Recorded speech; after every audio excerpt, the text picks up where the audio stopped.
किसी शहर में एक बड़ा धर्मात्मा राजा राज करता था। उसके दान धर्म का प्रवाह कभी बंद नहीं होता था। हर जगह राजा बढ़ चढ़कर दान दक्षिणा देता था।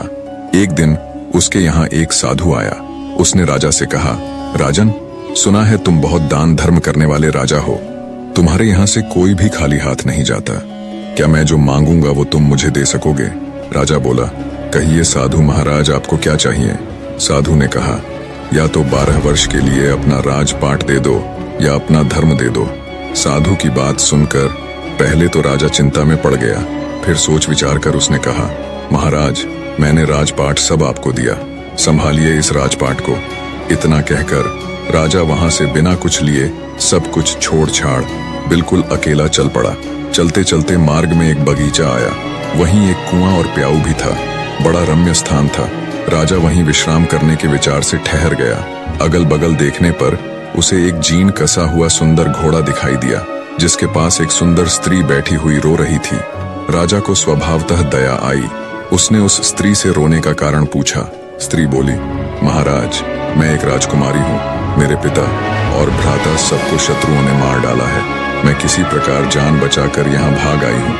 अब आप ही देव के द्वारा भेजे मेरे आश्रयदाता हैं, अतः मुझे शरण दें। राजा ने कहा, ठीक है, घोड़े पर बैठ जाओ और मेरे साथ साथ चलो। राजकुमारी बोली, नहीं महाराज, आप ही घोड़े पर चलो। आपके सामने मेरा घोड़े पर बैठकर चलना ठीक नहीं है। राजा घोड़े पर सवार हो गया। चलते चलते दोनों एक दूसरे राजा के नगर में पहुंचे। स्त्री ने कहा, आप शहर जाकर कोई बढ़िया मकान भाड़े पर ठीक करो, तब तक मैं यहीं बैठती हूँ।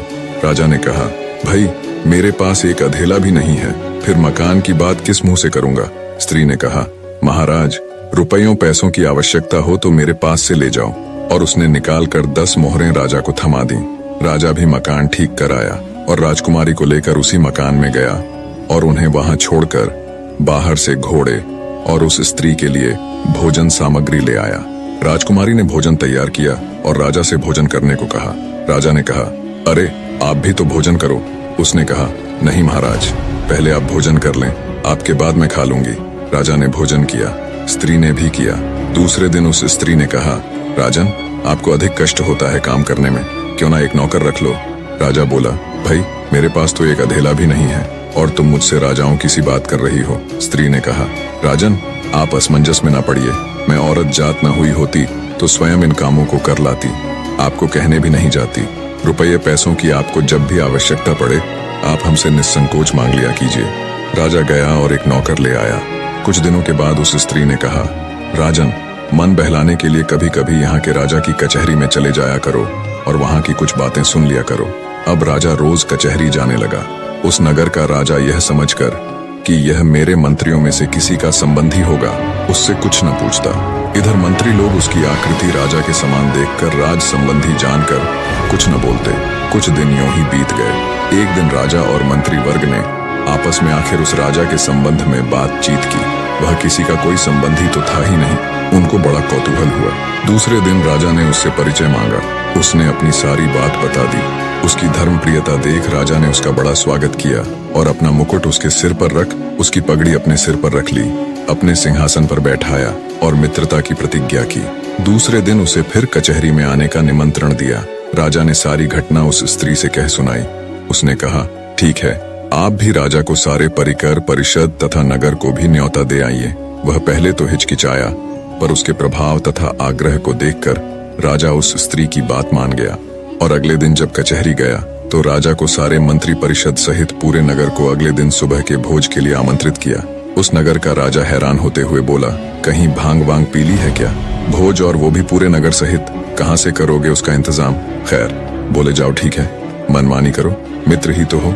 शाम को उस नगर के राजा ने एक सिपाही भेजकर पता लगवाया और कहा, जाकर देखो तो सुबह भोज के लिए क्या इंतजाम है। सिपाहियों ने देखा तो वहां कुछ नहीं था। आकर ज्यों का त्यों राजा को बता दिया।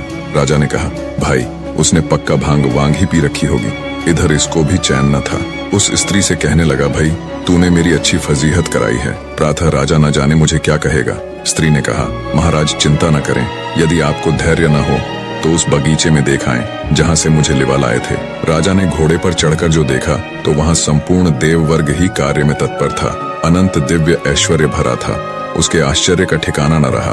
प्रातः काल राजा सहित संपूर्ण नगर को भोजन कराया। इस आश्चर्य को देखकर सभी लोग आश्चर्य में डूब गए। नगर के राजा ने भी सारी व्यवस्था और भोजन के लिए उसकी भूरी भूरी प्रशंसा की। भोजनोपरांत सारा देव वर्ग अंतर्ध्यान हो गया। अब उस स्त्री ने कहा, राजन, तुमने उस साधु को कितने दिनों के लिए राज्य दिया था? जरा कागज तो देखो। राजा ने देखा तो समय पूरा हो चुका था। स्त्री बोली, तो अब आप भी अपने राज्य में जाओ और अपना राजपाट संभालो। राजा ने कहा, देवी, तुम्हें छोड़कर तो मैं एक कदम भी न जाऊंगा। स्त्री बोली, राजन, तुम मुझे क्या समझ रहे हो? मैं तुम्हारी स्त्री नहीं हूँ, मैं तो तुम्हारा धर्म हूँ। जब तुमने मुझे नहीं छोड़ा तो मैंने भी तुम्हें नहीं छोड़ा और तुम्हारी स्त्री बनकर तुम्हारे साथ रही और तुम्हें किसी प्रकार का दुख नहीं होने दिया। पर अब जैसी तुम्हारी इच्छा। निष्कर्ष, धर्म के प्रति निष्ठा ही जीवन की वास्तविक सफलता और सुख का मार्ग है। धर्म का पालन करने वाला व्यक्ति चाहे किसी भी परिस्थिति में हो, वह कभी पराजित नहीं होता।